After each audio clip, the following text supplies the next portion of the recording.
and today I have a quick grammar tutorial for you about the subject pronouns vosotros and ustedes. Okay, so in general you hear that vosotros is only used in Spain and ustedes is only used in Latin America.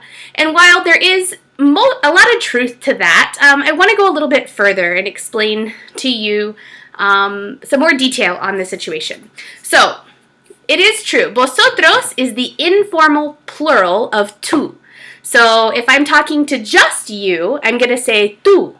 If I'm talking to you all and I'm in Spain, so a group of you, like right now I'm talking to you, my students, and we are on a first name basis, and I would consider it an informal situation. So we're going to say vosotros when I'm talking to all of you, so you all. And if I'm in Latin America, I can use tú to talk to just one person, you, and whenever I'm going to talk to a group of people, you all, as my students, I'm not going to use vosotros, I'm going to use ustedes. And it's not the difference between formal and informal in Latin America. Ustedes is used in formal situations and informal situations. So anytime you're talking to a group of people, regardless if it's formal or if it's a formal or informal situation. Now, that is different than Spain because in a lot of situations in Spain, very informal, we're going to use vosotros.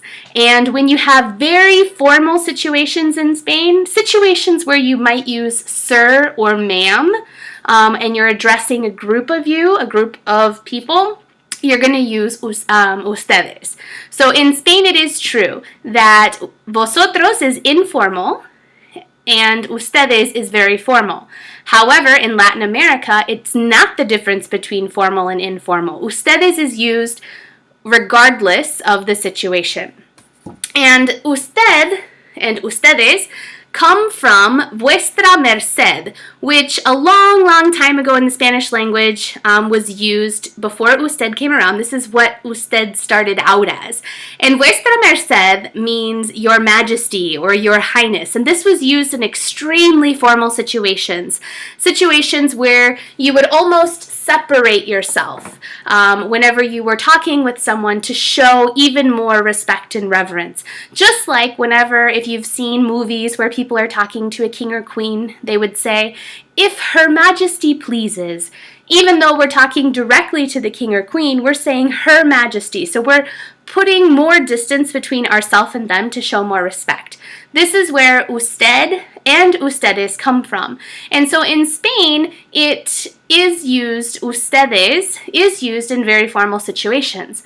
But like I said, in Latin America, regardless if it's a formal or informal situation, we're going to use ustedes instead of vosotros. See? Okay, clase. Well, if you have any other questions about ustedes and vosotros, please reach out to me. I'm always here to help you. Gracias!